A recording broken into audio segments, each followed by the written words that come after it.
الأعداء والصالحين كرام الفاتحة.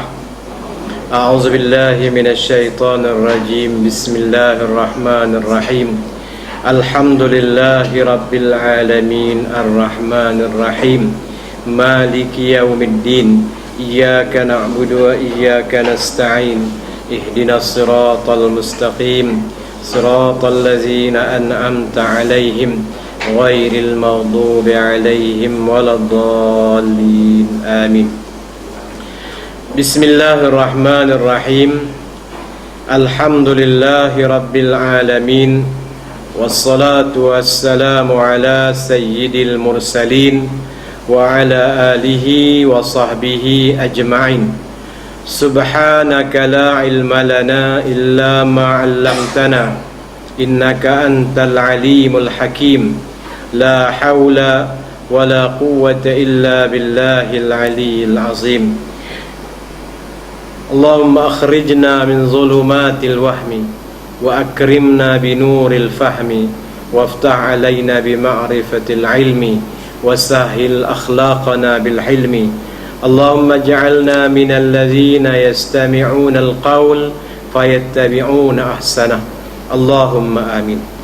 Alhamdulillah, syukur pada Allah Subhanahu wa ta'ala, dengan izinnya dapat sama-sama malam ini kita dalam kuliah kitab yang kita baca, kitab Fiqhul Manhaji. Kitab ni tinggal lama kita baca tu. Kita baca Bidayatul Hidayah, Fiqhul Manhaji. Ambil urdu habis kita. Tinggal lama. Siapa yang ada kitab sambung, tahu mana?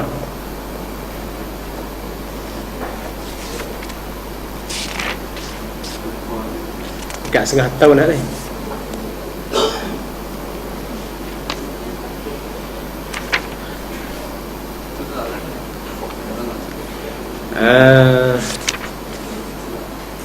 Kalau tak salah ingat, kitab pun saya tak bawa ni, pakai hak sini ya. Sambung muka surat 90. 90 no. Betul? 5-6 bulan dah ni. Baik. Benda tajuk ataupun yang kita nak baca ni kita dah maklum. Ini cerita lama, ulangan saja. Kok ada yang masalah baru timbul yang kita tak apa clear. Jadi hari ini saya baca ulangan balik. Muka surat 90, perkara yang diharamkan disebabkan janabah. Berjunub lama orang kita. Itu yang kata hal lama. Jadi bila satu orang tu dia berjunub, sebab apa yang berjunub tu? Sebab mimpi, sebab bersetubuh, tu jadi junub. Bila dah junub, ni haram. Ada benda-benda pantang larang. Pantang larang ni dia panggil haram. Jangan langgar. Pelanggar tu melanggar pantang larang. Perkara yang diharamkan sebab janabah. Yang pertama, sembahyang fardu atau sunat. Haram semayang. Sama ada semayang fardu. Semayang fardu ni 6 lah kan, no? Subuh, zuhur, asar, maghrib, isya, Jumaat. Atau sunat. Semayang sunat jadi haram sebab dia satu orang tu berjunub. Kerana firman Allah Ta'ala, kitab ni ulang balik, kitab Fiqhul Manhaji, dia sebut, dia bawa mai dalil. Dalil dia sama ada Quran ataupun hadis Nabi sallallahu alaihi wasallam.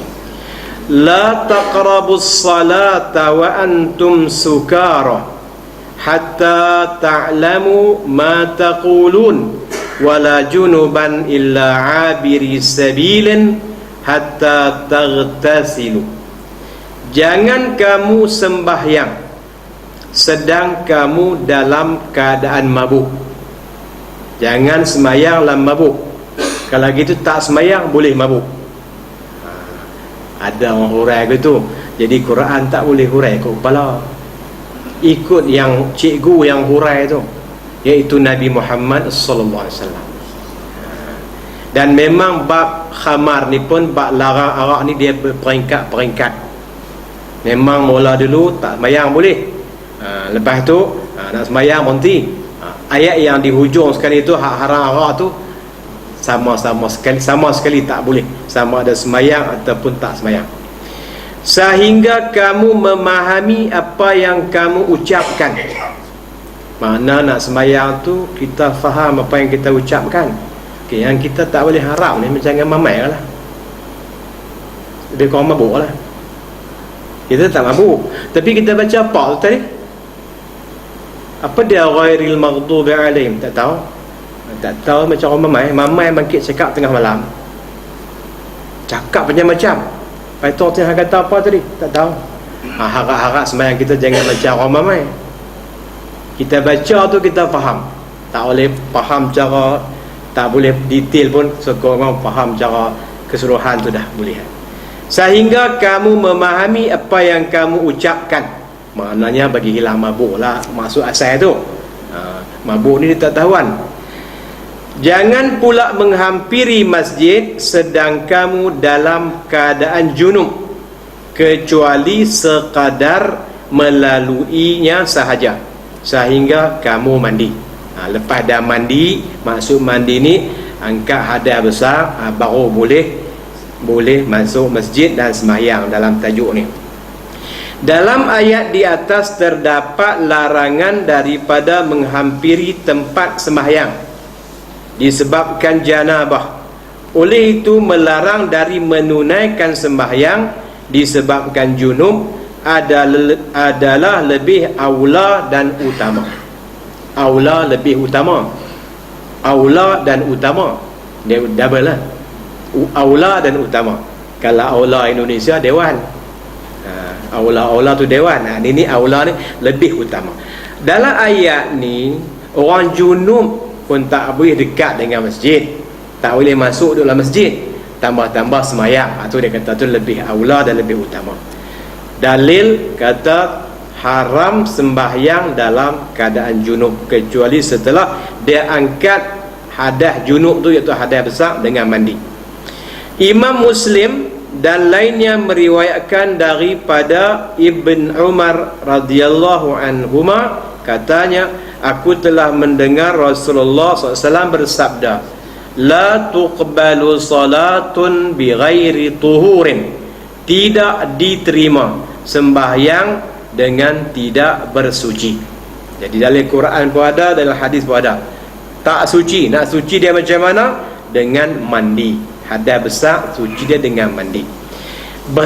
Bersuci itu meliputi daripada hadas dan junub. Hadas ni apa dia? Hadas ni kotoran dalaman. Cara nak buang dia, kalau hadas kecil dengan berwuduk, kalau hadas besar dengan mandi.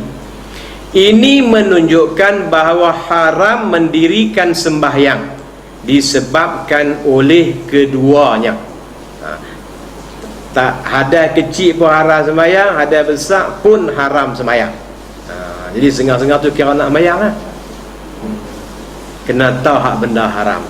Sama juga hak rajin puasa, kena tahu hari apa boleh puasa, tak boleh puasa. Sebab apa saya sebut? Pasal tengok sebulan lepas ada seorang jadi wali. Cara nak jadi wali, mengaji kat wali, puasa sunat 15 tahun. Hari haram pun hantam, tak ada haram bagi dia. Tu nak buat amal ibadat ni kena mengaji. Okey. Jadi selesai satu, bila satu orang tu junub, haram sembahyang. Mayang raya pun tak boleh. Sembahyang duha tu sunat. Mayang hajat, dah kalau orang pakai sembahyang dia makit sembahyang. Dia keadaan hadas besar ataupun hadas kecil, hukum dia haram. Yang kedua, tinggal dan duduk di dalam masjid. Diri pun dia lah. Duduk tu mana dia duduk berdiri ke tinggal, al-muqsir bahasa Arab kata. Duduk diam ni mah tinggal dalam masjid. Adapun melalui melintasinya dengan tidak tinggal atau berulang alik di dalamnya adalah tidak haram. Lalu ya, masuk pintu ni, keluar pintu tu, tak haram. Walaupun tak haram, tak apa elok. Kalau ada jalan lain, pergilah. Tak ada jalan dah tu saja, diberi kelonggaran. Firman Allah Ta'ala yang bermaksud dan tidak di dalam keadaan junub kecuali melaluinya sahaja. Lalu boleh dalam masjid. Kita ni masjid, no? Masjid kan? Ni masjid ke bukan masjid? Masjid dah kan? Okey. Apa beza masjid dengan surau? Saya tanya surau, dia jawab mudah. Surau boleh seokok. Betul kan jawab tu? Okok di mana-mana pun tak dihisap. Hisap tak apa, jangan cucuk kan. Itu jawapan cara tak ilmiah lah. Kan. Jadi masjid ni dia ada lebih. Ada i'tikaf, kita masuk ni i'tikaf, sembahyang di masjid, lebih ni kira masjid lah kita ni. Adapun melalui atau melintasinya dengan tidak tinggal atau berulang alik di dalamnya adalah tidak haram. Pasal jalan nak kono lengkong jauh masjid luas, potong shortcut tu boleh. Firman Allah Ta'ala yang bermaksud dan tidak dalam keadaan junub kecuali melaluinya sahaja. Maksudnya jangan kamu menghampiri sembahyang dan tempatnya, iaitu masjid, jika kamu dalam keadaan berjunub, melainkan laluan yang dekat dan melintasinya sahaja. Okey. Sabda Rasulullah sallallahu alaihi wasallam, aku la uhillul masjida li haidin wala li junubin. Aku tidak menghalalkan masjid bagi perempuan yang haid dan bagi orang yang berjunub. Tidak halal makna haram. Tak haram apa? Haram masuk duduk dalam masjid. Adapun nak lalu, tu dia sebut dah tadi ni, tidak menjadi haram. Hadis ini ditafsirkan dalam masalah tinggal dalam masjid sebagaimana yang difahami daripada ayat di atas, dan juga dalam masalah haid yang akan datang. Haid pun nak bincang juga. Kita ni tak ada haid, tapi nak kena tahu lah pasal kita ada orang yang ada haid, dan kita kena baca walaupun setengah dia kata dah ulang tu ya, orang dah bincang tinggi-tinggi dah, tak payah kita mula pada bawah, sampai tinggi kita bincang bak tinggi pula. Yang ketiga, tawaf yang haram ni, tawaf mengelilingi Kaabah. Kalau tawaf keliling kedai tak apa, yang tak boleh tawaf mengelilingi Kaabah. Sama ada fardu atau sunat. Tawaf ni pun sama semayang, dia ada fardu ada sunat. Tawaf ifadah, tawaf rukun, tu fardu. Tawaf tawaf sunat ni tawaf sunat. Hak sunat kita tambahan-tambahan tu tawaf sunat. Sama ada fardu atau sunat. Kalau yang berjunub hukum dia haram. Ini kerana tawaf sama kedudukannya dengan sembahyang. Oleh itu ia disyaratkan bersuci sebagaimana sembahyang. Sembahyang kena suci, tawaf kena bersuci. Sabda Rasulullah SAW, tawaf di Baitullah seumpama sembahyang, melainkan Allah menghalalkan kepada kamu bercakap padanya. Sama ada kena suci, cuma masa tawaf boleh cakap. Tengah-tengah tu nampak member kita, bagi salam, tanya apa abang, macam mana abang ni, sukma api ya? Okey, boleh cakap, tak ada apa, boleh. Oleh itu siapa yang bercakap, maka janganlah dia bercakap kecuali dengan yang baik. Tak apa tu berhak sukma tu lagi lah. Tak tanya abang macam mana, sihat apa, tak tu boleh. Kalau nak bercakap, cakap yang baik. Jangan pi cakap-cakap mula awak keluar harta elok. Pi muhur tu depan-depan Kaabah. Di sana ni kalau buat benda pahala ganda, kalau buat benda dosa pun ganda. Buhung di tera tak apa lagi. Bukan tak apa. Bukan tak apa, tu tak salah. Ni pi buhung di tanah haram depan Kaabah tu, lepas tu nak bagi siap ni Kaabah tu saksi. Tu dia lagi double. Bohong tu sekali dah double dah. Habaq pula Kaabah jadi saksi. Berkali-kali ganda. Oleh itu siapa yang bercakap, maka janganlah dia bercakap kecuali dengan yang baik. Dan dia berkata sanadnya sahih. Yang keempat, membaca Al-Quran. Sabda Rasulullah SAW, la taqra'ul haidu walal junubu syai'an minal Quran. Janganlah orang yang berhaid dan berjunub itu membaca sesuatu daripada Al-Quran. Baca Quran dalam masa junub haram. Baca Taurat tak apa. Baca Zabur tak apa. Injil tak apa. Baca kitab-kitab lain tak apa. Di Quran hukum dia haram. Perhatian, orang yang berjunub diharuskan membaca Al-Quran di dalam hatinya tanpa berkata-kata dengannya. Dia berjunub ataupun haid, seorang perempuan hafiz Quran, dia nak baca apa, nak ulang, baca dengan hati tak apa.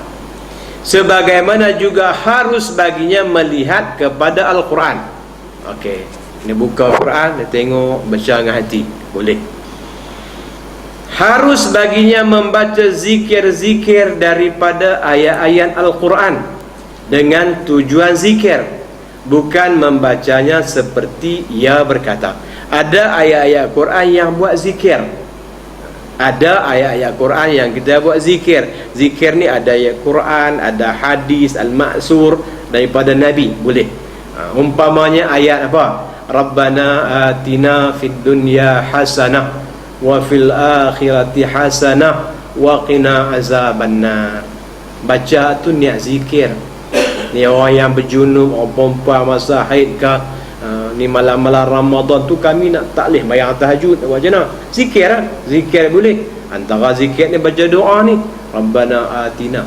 Ayat Quran, memang ayat Quran, tapi ayat tu yang dibuat zikir boleh baca. Rabbana atina ni saya kira semua boleh hafal. Semua boleh hafal. Cuma jangan baca galut. Pasal saya pernah dengar seorang tu imam baca Rabbana atina fid dunya hasanah wa qina azabannar. Dia langkau sama dia baca dalam perut, kita tak tahulah. Hak kita dengar lagu tu. Rabbana atina fid dunya hasanah wa qina azabannar. Wa fil akhirati, sama ada dia tak perasan atau dia tak mau akhirat. Saya kira tak perasan lah kot. Baca dia dok. Apa dia makna Rabbana atina ni? Doa ke, zikir ke, nak bagi cantiknya kita baca, kita faham. Apa dia Rabbana atina? Berilah kami kebaikan di dunia dan kebaikan di akhirat. Hari ni orang hurai kebaikan di dunia ni, rumah besar, kereta besar, bini besar, besar-besar semua. Maksud atina fid dunya hasanah, baik di dunia ni. Kalau kira rumah besar, rumah Nabi kecil ya, berdiri surah sampai Nabi, Tuhan tak makbul ke doa ni? Bukan, tu maksud dia. Atina fid dunya hasanah ni, baik di dunia ni apa dia? Dapat al-ilmun nafi', ilmu yang bermanfaat. Tu yang kata baik di dunia tu, ilmu yang bermanfaat. Wa fil akhirati hasanah, dan akhirat pula baik apa dia? Dapat ampunan dan syurga. Itu baik di akhirat. Dia dosa tapi Tuhan ampun semua. Maksud dia minta ampun, dan setelah itu dia dapat al-jannah, syurga. Itu baik di akhirat. Wa qina azabannar, dan peliharalah kami dari sebab neraka. Doa ni yang dalam banyak-banyak doa, doa ni yang Nabi baca paling banyak. Dan kita pun kawan-kawan yang pergi umrah, pergi haji apa, pergi kursus pun hujung-hujung dah. Syekh kata apa? Tak boleh baca apa baca ni? Rabbana atina fid dunya hasanah wa fil akhirati hasanah wa qina azabannar. Dia punya makna dia sangat tinggi. Doa yang jami', yang merangkumi. Habis minta doa. Kita pun jumpa doa tu ya. Dunia akhirat. Dunia baik, akhirat baik. Dunia baik apa dia? Makna dapat ilmu yang bermanfaat. Akhirat baik, dapat ampunan, dapat syurga. Wa qina azabannar. Okey, ni Al-Quran. Tapi bila niat zikir, baca zikir dalam junub ataupun dalam masa haid, inilah doa dia bangkit malam. Nak mayang tak boleh. Jangan kecil hati orang puan. Jadi kami pahala korang tak ke orang. Cuma yang tak boleh baca Quran, zikir boleh, hak lain boleh. Dia dibenarkan apabila dibaca dengan tujuan berdoa. Contoh yang lain ialah ia berkata ketika menaiki kenderaan. Masa naik kenderaan, apa dia, kita naik kuda ke, naik rusa ke, naik kancil ke, naik kereta kita ni, subhanallazi sakhkhara lana hadza wa ma kunna lahu muqrinin. Kalau lupa beli stiker boh, nak naik tengok, teringatlah. Tapi kalau dah ingat tak payah stiker-stiker lagi. Baca di hati, bukan untuk bubuh makeup di kereta. Yang sunatnya kita baca, Maha suci Tuhan yang telah memudahkan kenderaan ini untuk kami. Mana kita tak berasa kita yang boleh buat, Allah yang bagi kita mudah. Kalau Allah tak bagi mudah, start tak hidup. Start hidup pun tak sampai. Tak sampai. Dan Allah bagi ghaib begitu pun boleh.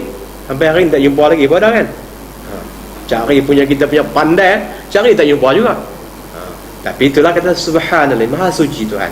Sedang kami sebelum itu tidak terdaya menguasainya. Kita mengaku kita ni tak ada daya, kita tak boleh, keupayaan tidak ada pada kita. Kita pasrah pada Allah SWT.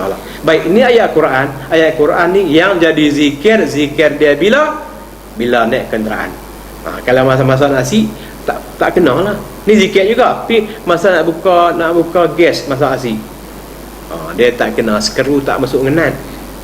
Hak ni masa naik kenderaan. Dan menyebutnya dengan niat berzikir, bukan dengan tujuan membaca Quran. Itu yang keempat. Yang kelima, menyentuh Al-Quran. Maksudnya menyentuh mushaf, tulisan Quran tu, menanggungnya atau menyentuh kertas dan kulitnya, atau membawanya dalam bekas plastik atau peti.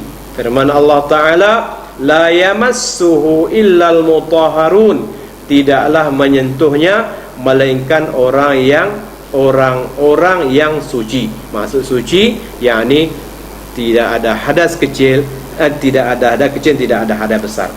Sabda Rasulullah sallallahu alaihi wasallam, tidaklah menyentuh Al-Quran melainkan orang yang suci. Hadis riwayat Ad-Daruqutni dan Imam Malik dalam kitab Muwatta yang diriwayatkan secara mursal. Perhatian, harus bagi orang yang berjunub membawa Al-Quran apabila ia dibawa bersama dengan barang-barang atau pakaian dan dia tidak berniat membawa Al-Quran tersebut semata-mata, bahkan dia membawanya adalah ekoran daripada barang-barang dan pakaian yang dibawanya. Mushaf bubuh dalam beg tu ada pakaian lagi. Kalau dalam telefon bukan bawa mushaf, ada dalam telefon tu satu dia ada mushaf, tak apa saya. Tak ada masalah apa, tak payah tanya tu, boleh bawa. Begitu juga harus baginya membawa kitab-kitab tafsir Al-Quran, yang mana tafsirannya itu lebih banyak daripada ayat-ayat Quran. Ini kerana orang yang berbuat demikian tidak dianggap sebagai pembawa Al-Quran di sisi pandangan umum, pandangan uruf. Jadi Quran ni tulis tu dia panggil mushaf. Mus boleh, mas boleh, mis boleh. Mushaf, mishaf, masa tulisan tu ada yang kecil, ada besar. Ada yang kata Quran ni mukjizat, tulis besar ibu jari 30 juz ada, besar pun ada, besar pun ada, kecil pun ada. Tu yang kata Quran macam-macam besi tulisan. Ni sebahagian daripada mukjizat Quran. Yang baca Quran pun sepanjang-panjang siang 24 jam ni ada baca Quran. Orang sini baca, orang sana lena, orang sana lena, orang sana baca. Yang kata Quran, tulisnya pun tulis macam-macam, baca pun paling ramai, hafal Quran pun paling ramai. Tak ada kitab lain yang orang hafal macam tu. Baik. Jadi ada berapa? 4. Bila satu orang tu berjunub, haram kat dia 4 perkara. Yang pertama, sembahyang, sama ada sembahyang tu wajib atau sembahyang sunat. Yang kedua tinggal dalam masjid. Yang ketiga baca Quran.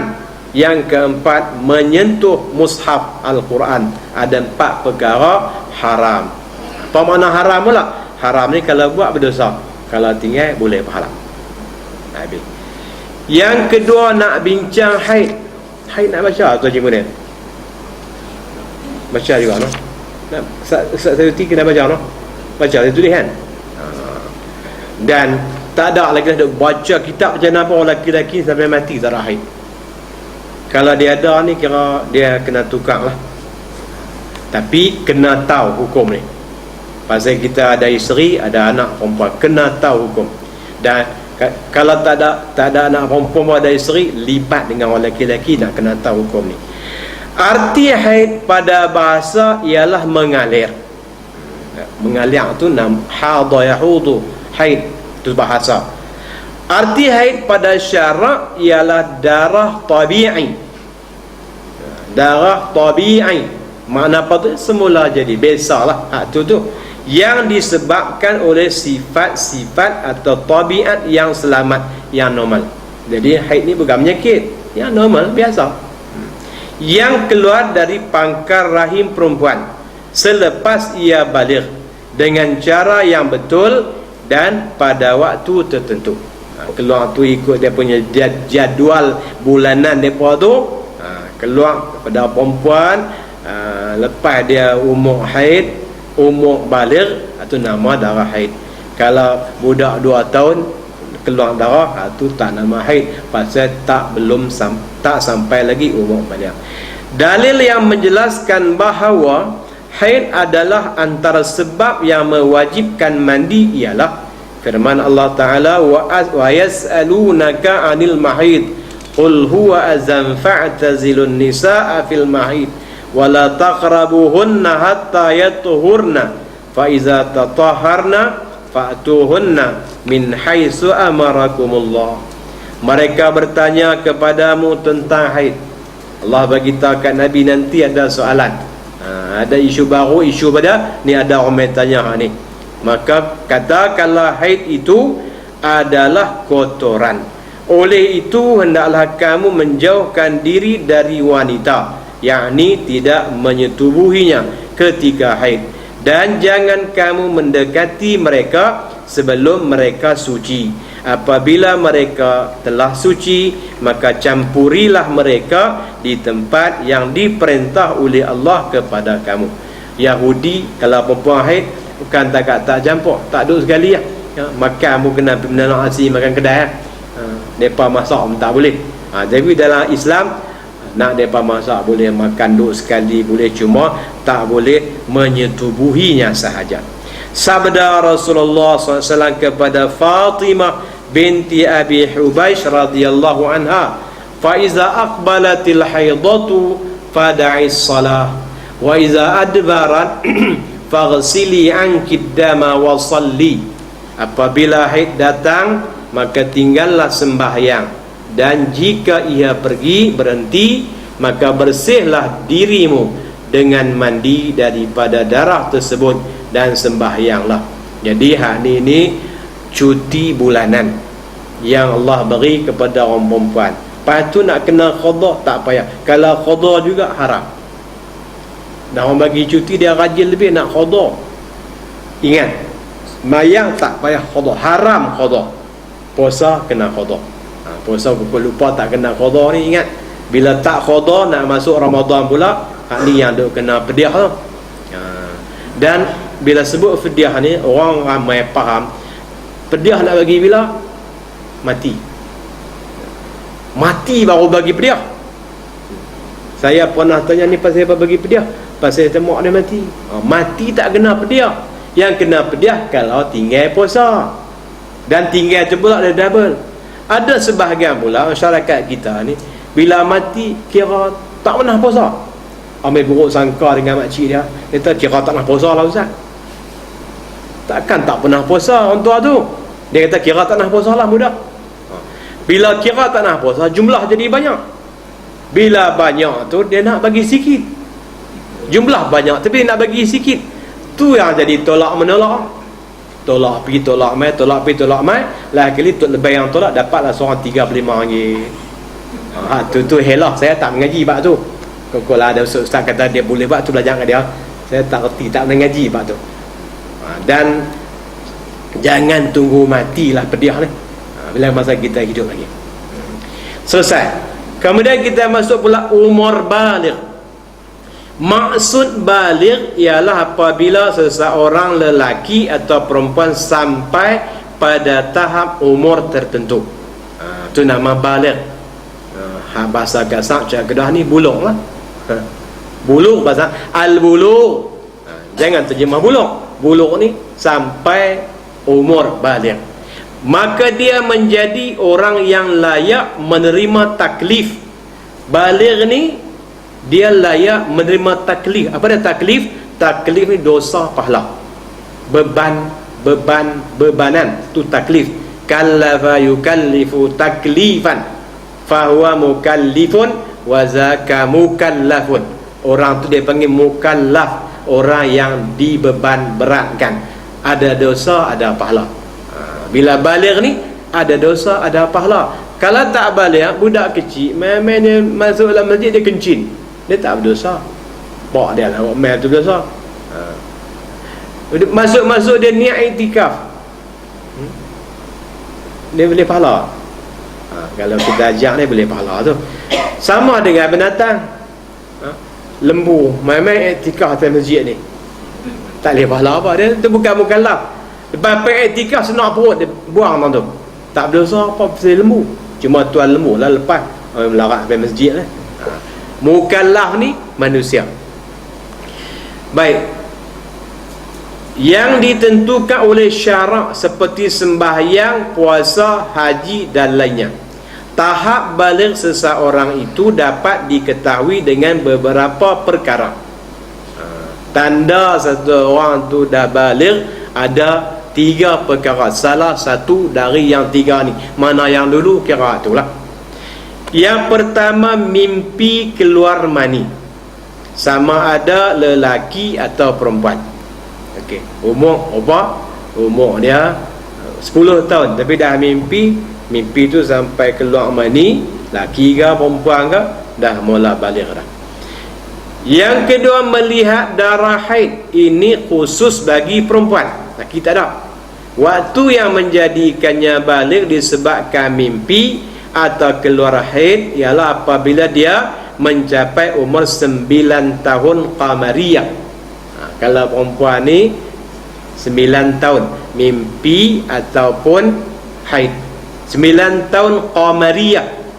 Apa dia qamariyah? Qamariyah ni bulan, kira tahun hijrah menurut bulan Islam. Ni kita bulan Islam hari ini bulan Syaban.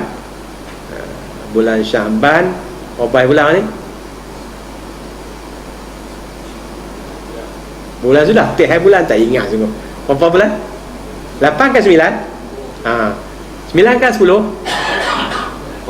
ke 10, 8 ke 9. Bulan hijrah mula maghrib. Dan tahun ni kita puasa jatuh bulan apa, Mahmud? Bulan 9. 1 bulan 9 puasa tahun ni. Bulan Ramadan bulan 9, saya Mahdi. Jangan buat terkejut. Puasa tahun sudah bulan 9, tahun ni bulan 9. Tapi kita tak paradok guna tu, dia sabut sikit. Okey. Baik, jadi bila kata bulan hijrah ni, dia 300 bulan Masihi 300, setahun 365 hari. Bulan hijrah 360 hari. Dia kurang 5 hari. Sebab tu kalau 33 tahun serat dalam cerita surah Kahfi tu, dia 30, masya-Allah, nampaknya dia kurang 33 tambah 1. 33 tambah 1. Umur apa? Umur kita 60. Kalau tahun hijrah tu 62 dah.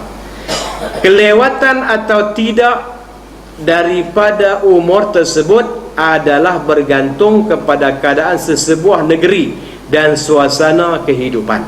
Ada cepat, ada lambat. Kita Malaysia ni biasanya masuk sekolah menengah tu dia arah. ada orang cepat 9 tahun di Malaysia, jarang lah. Biasanya masuk sekolah menengah. Yang ketiga, berumur 15 tahun berdasarkan tahun Qamariyah. Kalau tahun Masihi ni 14 tahun 6 bulan. 14 tahun 6 bulan. Kalau tahun 14 tahun 6 bulan tu dah umur banyak. Walaupun tak mimpi, walaupun tak haid, tingkatan 3 tu semua dah kira balighan. Dia tak mimpi lagi. Tak mimpi pun dah umur cukup 15. Berumur 15 tahun berdasarkan tahun Qamariyah. Keadaan ini diambil kira apabila tidak berlaku mimpi atau keluar haid. Jadi kalau dia mimpi itu dah 9 tahun mimpi, pakai dengan mimpi itulah. Kalau 9 tahun tu keluar haid, pakai haid itulah tanda baligh. Tapi kalau tak ada, 15 tahun yang ni tingkatan 3 lah kurang lebih. 15 tahun Qamariyah sama dengan 14 tahun 6 bulan Masihi. Kemudian tempoh haid, ia terdiri daripada 3, iaitu tempoh paling pendek, paling panjang dan tempoh yang ghalib, yang menjadi kebiasaan kebanyakan perempuan. Dia tak sama, orang tak sama, ada jenis dia panjang, ada sederhana, ada sikit, ada tak ada langsung. Ini terpulang pada diri masing-masing. Tempoh haid paling pendek ialah 1 hari 1 malam, dan tempoh yang paling panjang ialah 15 hari 15 malam. Manakala tempoh ghalib kebiasaan ialah 6 atau 7 hari. 6-7 hari ni biasalah dapat cuti bulanan. Tapi kalau lebih belajar apa, ini kena pergi cek, pergi jumpa doktor lah bagian ni perhatian tu. Saya tak erti tu baca boleh. Sekurang-kurang waktu suci ialah 15 hari, dan tidak ada had tertentu bagi tempoh panjangnya. Maksudnya kalau dia haid dia 15 hari sebulan, 15 hari lah masa suci. Kalau dia tak ada haid, suci dia panjang. Ini kerana kadang-kadang seorang perempuan tidak didatangi haid dalam tempoh setahun atau 2 tahun, bahkan beberapa tahun. Ini jarang-jarang. Yang biasanya semua bila sampai masa dia kedatangan haid. Bila haid dia wajiblah dia jadi baligh. Bila baligh dia ada tanggungjawab wajib. Betul ada seorang bila kata pasal apa tak tutup aurat. Dia kata dari dulu kenapa tak tutup aurat? Dia kata dulu dia tak baligh ni. Memang betul. Lah dia kata menopause lah. Betul bila dia tak nak tutup. Tu dia layak buruk pulang lah. Dia pandai layak buruk, Tuhan lagi pandai layak buruk dengan dia. Penentuan tempoh ini adalah berasaskan kepada istiqra', iaitu pemerhatian terperinci kepada peristiwa-peristiwa yang berlaku, kerana ia boleh dijadikan sandaran dalam menentukan tempoh tersebut. Ini perbincangan ulama dah buat dah lebih kurang sederhana apa ni dia sebut kita ni dah dibuat kajian.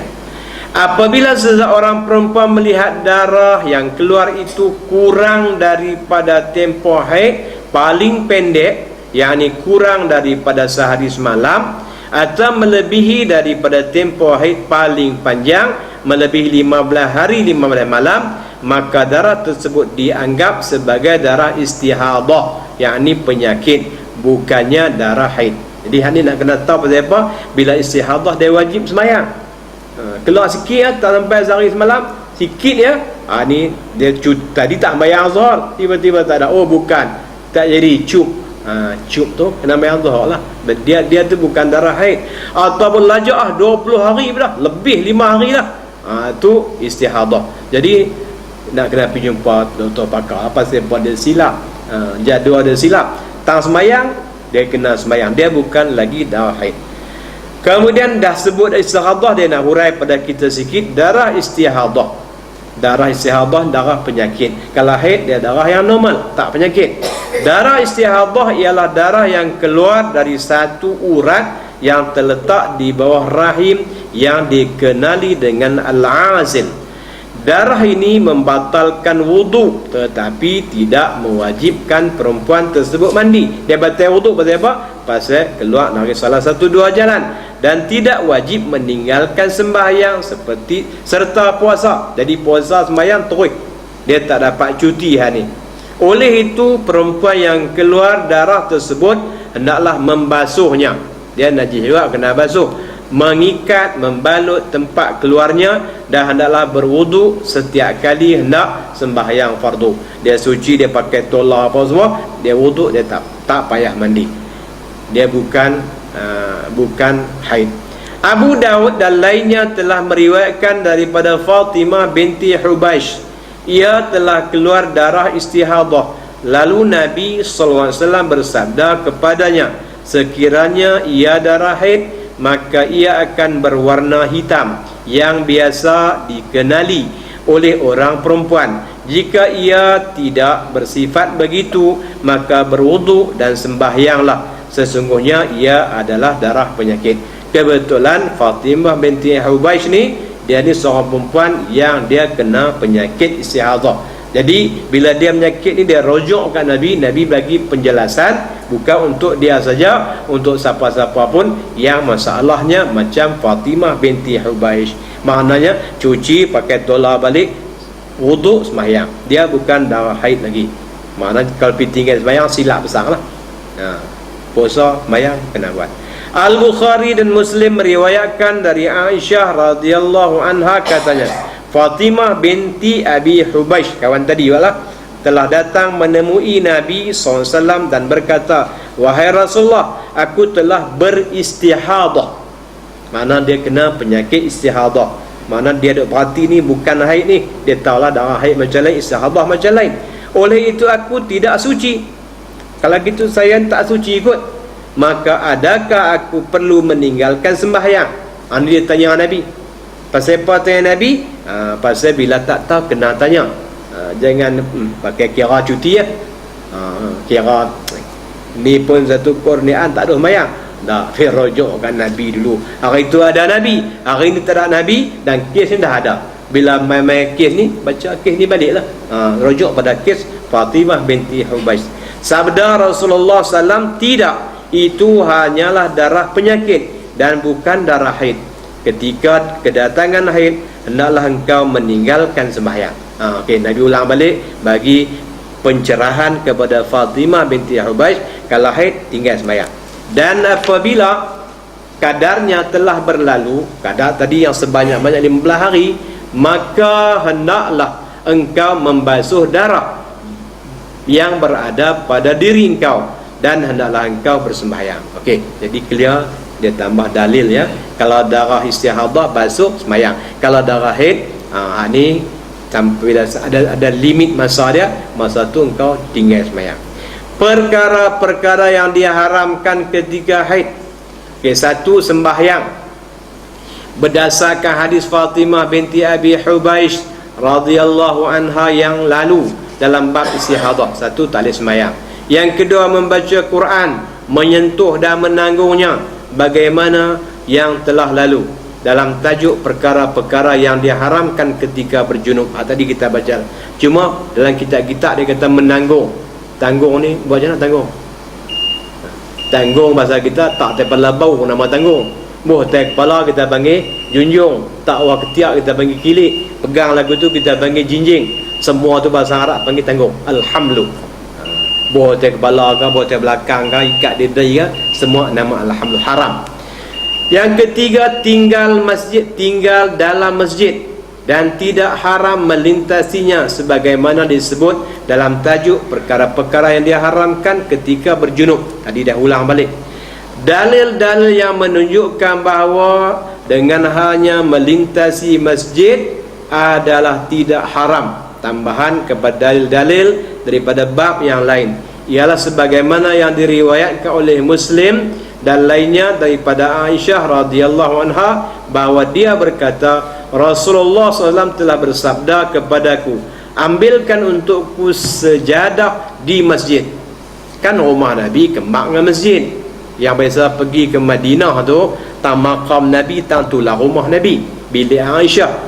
Nabi minta Aisyah tolong ambil sejadah dari masjid. Lalu Aisyah kata, aku berkata sesungguhnya aku dalam keadaan haid. Sabda Rasulullah, sesungguhnya haidmu itu bukan di tanganmu. Aisyah ni dia sampai bimbang, takut-takut orang haid tak boleh tolong surah sejadah, kan tak boleh pegang apa, potong. Dia rasa lagu tu. Maka Nabi bagi penjelasan, tak ada masalah apa, tangan bersih, yang kotor bukan di tangan. An-Nasa'i meriwayatkan daripada Maimunah radhiyallahu anha bahawa ia berkata, Maimunah isteri Nabi, salah seorang daripada kamu bangun bawa sejadah ke masjid, lalu dia menghamparkan sedangkan dia dalam keadaan haid.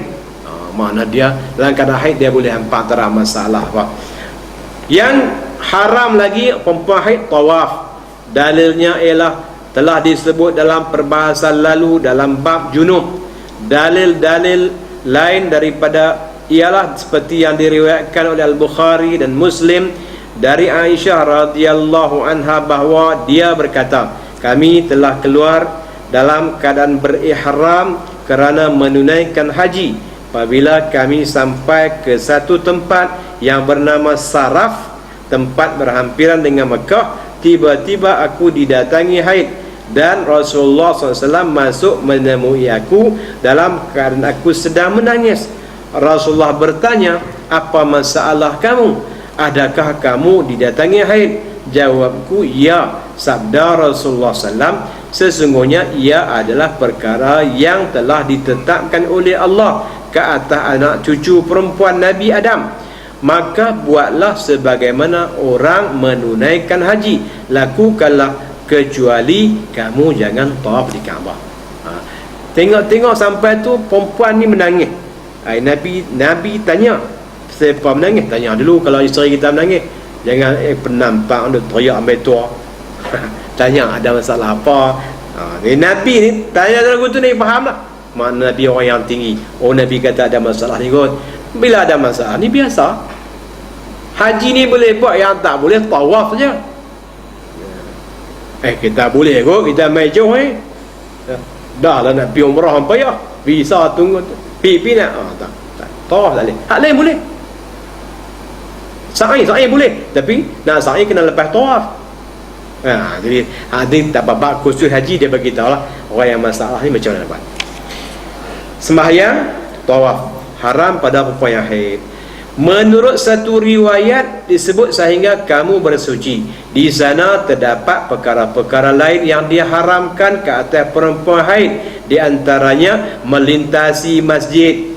Duduk melintasi pun tak boleh. Dan melaluinya apabila dibimbangi mencemarkan masjid.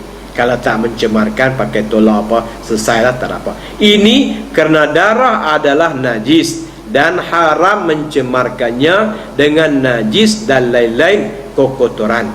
Sekiranya ia selamat daripada mengotorinya, maka halal baginya melintasi masjid sebagaimana yang telah anda ketahui. Yang seterusnya, berpuasa. Tidak harus bagi perempuan yang berhaid menunaikan puasa sama ada fardu atau sunat. Puasa fardu ada 3 no. Satu Ramadan, yang kedua qada, yang ketiga nazar. Dan nazar jangan nazar puasa. Nazar ni biasa nak makan kambing yang kita. Dalilnya sebagaimana yang diriwayatkan oleh Al-Bukhari dan Muslim daripada Abu Sa'id, Rasulullah SAW bersabda mengenai perempuan dan baginda ditanya tentang makna kekurangan agama dan kekurangan agama orang perempuan. Baginda bersabda, tidakkah apabila dia berhaid ia tidak bersembahyang dan tidak berpuasa? Kan orang perempuan ni Nabi sebut naqisatu dinin wa aqlin. Orang perempuan ni segi akal dia kurang, segi agama pun kurang. Orang perempuan jangan marah nah. Kurang apa dia kata, periksa tengok skor universiti semua perempuan, tapi perempuan kurang akal. Dia ada hak lebih, ada kita baca Quran dulu. Jangan bah kurang dia marah terus. Baru ni saya pergi ceramah satu tempat, sama di satu tempat, bangkit seorang perempuan tu. Hak ni yang saya geram, main penceramah mana nak kira orang perempuan, tak kira bang aurat sanggui tinggi pak, termasuk ustaz tu main duk kata kat perempuan. Bagus dia saja buat provokasi ya. Saya perempuan masalah masuk neraka kes aurat, orang laki-laki kes curi, kes tipu. Orang perempuan kes aurat, bukan laki-laki ni bukan aurat. Boleh tak boleh haram, tapi jaranglah orang laki-laki dia buka aurat. Pasal apa jarang? Pasal dia buka orang tak terlihat. Tak terlihat besok hak terlihat ni kira pelik Orang perempuan bila bukan aurat, ni dah habaq dah. Jadi tak apa, ingat aku nak marah dia. dalam cerita Isra Mi'raj ni, ramai Nabi kata ittala'tu finnar fara'aitu aksara ahlihan nisa. Aku dah tinjau dalam neraka, kebanyakan penghuni neraka perempuan. Pasal apa masuk neraka? Ada 5-6 pasal. Pasal pertama, tak tutup aurat. Pasal kedua, tabarruj. Pasal ketiga, tak pandai terima kasih kat suami. Pasal keempat, keluar rumah tanpa minta izin. Bab aurat tu kita sebut dia tak, ni yang duk geram kat penceramah, pendakwah, ustaz-ustaz duk marah perempuan. Tajuk tutup aurat. Orang laki-laki kalau bukan aurat haram juga. Kan? Bukan kata boleh. Tu kena faham. Jadi Nabi kata perempuan naqisatu dinin wa aqlin. Perempuan ni bab agama pun kurang, bab akal pun kurang. Agama nak penuh je dah. Sebulan tak bayang 7 hari. Tak bayang. Dan tak salah, memang bagi cuti. Bukan berdosa. Saya habaq tadi kalau gagah pergi qada juga haram. Dia tunjuk tadi lebay. Haram. Okey. Aqlin, akal pun kurang. Tu yang kuasa tolak tak bagi pada orang perempuan. Kalau bagi tolak pada orang perempuan, perasaan saya kena cerai lama lah. Minta maaf saya contoh. Orang laki-laki dia ghalib, yang orang laki-laki dia berfikiran panjang. Ada seorang dua tu luar ghalib, gagak nak marah keluar kena tarik dalam tu keluar balik slow orang laki-laki. Tapi kalau ada hak ikut tu juga, tu luar daripada biasa. Ini kena terima hakikat. Macam mana yang kata perempuan ni kurang agama, yang kurang agama dan kurang akal? Maka Nabi jawab, tidakkah apabila dia berhaid ia tidak bersembahyang dan tidak berpuasa? Maknanya kuranglah agama. Hukum ini telah menjadi ijma' para ulama. Perempuan yang haid hendaklah mengqada kembali puasanya setelah suci, dan dia tidak wajib mengqadakan sembahyang apabila ia suci, iaitu apabila haidnya telah berhenti, maka wajib katanya berpuasa walaupun dia belum mandi. Tak apa, dia beza. Dia kena qada puasa mandi, walaupun dia kalau mandi awal lagi cantik, kalau tak mandi pun dia bolehlah puasa. Al-Bukhari dan Muslim telah meriwayatkan dan lafaz hadis oleh Imam Muslim daripada Mu'azah bahawa dia berkata, aku bertanya Aisyah radhiyallahu anha, mengapa perempuan yang haid dikehendaki mengqada puasa dan tidak perlu mengqada sembahyang? Orang tanya. Bila tanya, Aisyah menjawab, kami telah didatangi haid ketika bersama-sama dengan Rasulullah SAW. Lalu Rasulullah SAW memerintah kami mengqadakan puasa dan tidak menyuruh kami mengqadakan sembahyang. Bila orang tanya Aisyah pasal apa? Pasal tak tahu, Nabi suruh begitu. Habis. Hak nak cari pasal dia. Tapi pasal apa pun Nabi suruh. Pasal apa ambil sembahyang basuh muka lu, tak basuh kaki? Kita tengah duk berlemah apa tu, patut basuh kaki. Pasal apa? Pasal Nabi suruh. Habis. Dia panggil amrun ta'abbudi. Ini perintah, membuat perintah yang Allah suruh, Nabi suruh lagu tu. Habis. Hikmahnya cari belakang. Pasal dia Nabi suruh lagu tu. Puasa Nabi kata kena qada. Sembahyang tak kena qada. Mudah-mudahan antara hikmahnya, ini antara hikmah pergi cari jumpalah, ialah kerana sembahyang itu banyak, berulang-ulang 5 kali sehari, maka ia akan membebankan dan menyusahkan. 5 hari, kalau tinggal sampai seminggu 35 kali, payahlah. Jika diperintahkan supaya mengqadakannya berlainan dengan puasa, hanya sebulan dalam setahun. Puasa ni sebulan ya. Sebulan pun jarang 29 ya. Ada sekali ikut seumur-umur kita baru 30 hari. Lain sebulan tu dia ada 29 hari ya. Kemudian haram lagi melakukan persetubuhan yang kena tahu laki-laki ni. Dia kena tahu merah ke hijau kuning kan. Berseronok dan bergaul dengan isteri pada kawasan antara pusat dan lutut. Firman Allah, fa'tazilun nisaa fil mahid wa la taqrabuhunna hatta yatuhurna fa iza tatahharna fa'tuhunna min haitsu amarakumullah. Maka hendaklah kamu menjauhkan diri dari wanita di waktu haid, yakni tidak menyetubuhinya, dan jangan kamu menghampiri mereka sehingga mereka bersuci. Apabila mereka telah suci, maka setubuhilah mereka pada tempat yang diperintahkan oleh Allah kepada kamu. Abu Daud telah meriwayatkan daripada Abdullah bin Sa'ad, dia telah bertanya Rasulullah SAW, apakah yang dibenarkan aku lakukan terhadap isteriku ketika dia dalam keadaan haid? Jawab Rasulullah, bagi kamu yang di atas daripada kain sarung. Tang lain tak apa. Nak macam mana tak apa, kecuali yang tak boleh itu bersetubuh. Kain sarung ialah pakaian yang menutup pertengahan badan dan di bawah, iaitu kebiasaannya antara pusat dan lutut. Ni perkara yang haram pada orang perempuan. Saya ulang balik, yang pertama sembahyang, yang kedua baca Quran, yang ketiga tinggal dalam masjid, yang keempat tawaf. Ni antara yang haram. Yang kelima, apalagi menyetubuhi, melakukan persetubuhan. Ada 5 perkara haram pada orang perempuan dalam masa haid. Kemudian kita akan sama beranak. Tak usah beranak lagi lah, lepas raya lah kita nak beranak. Lepas raya dah anggut. Tuan-tuan, jadi kita tak jauh dah. Seminggu lagi malam Jumaat ni nisfu Syaban. Ghalibnya baca Yasin. Ada orang timur bidang apa terpulang lah. Jadi Yasin ni Quran. Allah suruh baca Quran. Malam tu suruh buat ibadat banyak. Antara ibadat banyak ni yang para ulama kita cadang kat kita baca Yasin. Baca Yasin ni pula ulama tu latong kat kita, tolong niat. Baca Yasin ghalibnya kita baca berapa kali Tuan Haji Munir?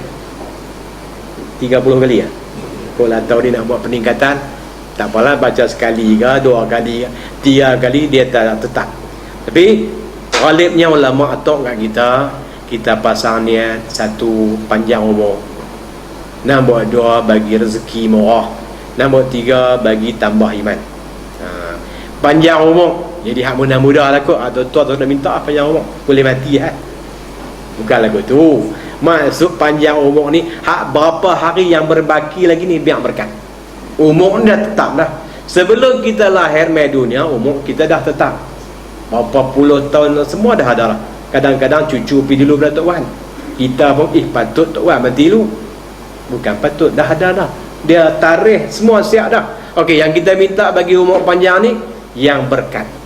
Tak apalah, tinggal 7 hari lagi ni, 7 hari yang berkat. Berkat ni apa?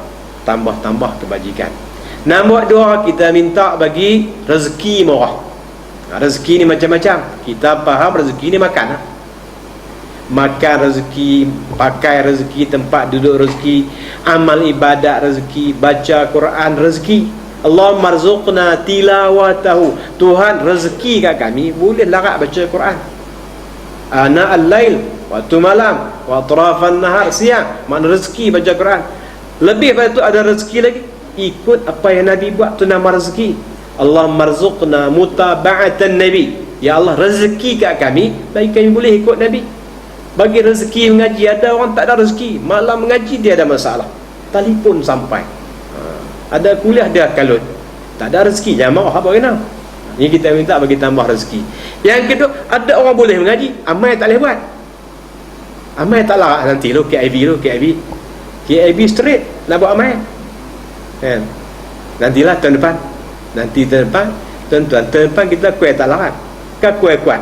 Tak ada orang kuih kuat. Kuih lama kuih tak larat. Jadi begitu passion kan. Dan kuih lama kuih kalut. Bukan kata kuih selesa. Itu kita kalut dengan anak-anak. Lepas tu kita kalut dengan cucu. Hujung kita kalut dengan klinik. Hai. Kita letak klinik semua orang apik. Kita kalau start lah kali KMC, PMC, itu special lah. Itu ghalib. Tak ada kata apa. Kita kalau lagu tu. Jadi itu kita minta bagi rezeki, murah rezeki. Rezeki mengaji, rezeki beramal, rezeki ikhlas dalam buat amal. Kadang-kadang boleh buat amal banyak tapi tak ikhlas, Allah celaru juga. Yang ketiga minta bagi tambah iman. Biar iman ni setiap hari makin tambah. Allahumma inna nas'aluka imanan kamilah. Itu iman tu minta yang kita kata amin. Biar iman kita bertambah. InsyaAllah kita akan minta pada Allah Ta'ala. Minta ni sepanjang-panjang hari lah. Khususnya malam nisfu Sya'ban nanti. Kemudian kita kena rancang dah Ramadan tahun ni. Ramadan tahun ni apa yang kita nak buat? Puasa memang nak puasa dah. Puasa bagi ada peningkatan. Saya duk sebut banyak tempat dah nak ulang ni satu. Ada saya dengar radio Kedah ada 2 tahun lepas DJ tanya apa persiapan yang kita nak buat tahun ni. Orang tu buat panjang telefon, orang Kuala Nerang telefon, orang sana telefon. Salah seorang dia telefon, saya tahun ni nak buat jenis kuih-kuih basah. DJ kata bukan itu yang saya maksud. Dia kata kalau gitu saya nak buat bubuk lah. Bubuk caca ke bubuk macam-macam bubuk di senarai. Bukan itu yang saya maksud. Dia ulang banyak kali. Maksud dia apa nak tambah buat amal soleh ni Ramadan ni. Dia duk kira nak makan. Allah, hak ni passion kita. Kita ni bincang makan tak habis-habis. Makin sok bincang dah. Kita nak makan apa? Ni buka puasa. Masa sok tu bincang nak buka puasa nak makan apa? Nak makan apa? Lagi bincang lagi. Buka puasa sok nak makan apa? Dia bincang tak habis-habis. Bolehlah gagah tapi bincang hari yang ketiga ni kita nak makan siapa? Itu kuadrat maqam tu. Sampai nak makan siapa? Jadi mari kita rancang apa kita nak buat Ramadan ni. Okey, nak baca Quran, nak tambah tahajud. Tahun sudah kita khatam sekali, tahun ni nak bagi 2 kali. Tahun sudah kita buat tarawih sambil lena, tahun ni kita nak bagi jaga. Nak jaga ni buat macam lah. Tu yang orang tua kita tu main Syakban tepuk kepala lah apalah. Tu tak mau bagi lena tu. Tak apalah, carilah perubatan apa bagi cergas sikit. Makanlah kopi apa underground ke apa-apalah yang jenis bagi cerah mata. Tu kita rancang nak bayang tarawih bagi elok, kemudian nak buka puasa, nak tahajud apa, masing-masing rancang. Apa-apa lagi yang patut kita buat amal soleh boleh kita rancang dan kita ikut apa yang kita rancang. Saya sebut ni peringat diri saya, bukan saya orang terbaik, saya pun banyak silap. Peringat diri saya, peringat semua kawan-kawan. Moga-moga Ramadan tahun ni lebih baik daripada Ramadan yang terlalu. Allah Subhanahu wa taala alam bis-shawab. Subhanakallahumma wa bihamdika asyhadu an la ilaha illa anta astaghfiruka wa atubu ilaik. Bismillahirrahmanirrahim. Wal 'asri innal insana lafi khusr illa allazina amanu wa 'amilus shalihat wa tawasaw bil haqqi wa tawasaw bis sabr. Allahumma anfa'na bima 'allamtana. Allahumma 'allimna ma yanfa'una warzuqna 'ilman yanfa'una wa zidna 'ilma. Alhamdulillahi 'ala kulli hal. ونعوذ بك من حال أهل النار. اللهم استر عيوبنا وعيوب معلمين عنا ولا تذهب بركة علومهم عنا برحمتك يا أرحم الراحمين. وصلى الله على محمد وعلى آله وصحبه أجمعين والحمد لله بالعالمين.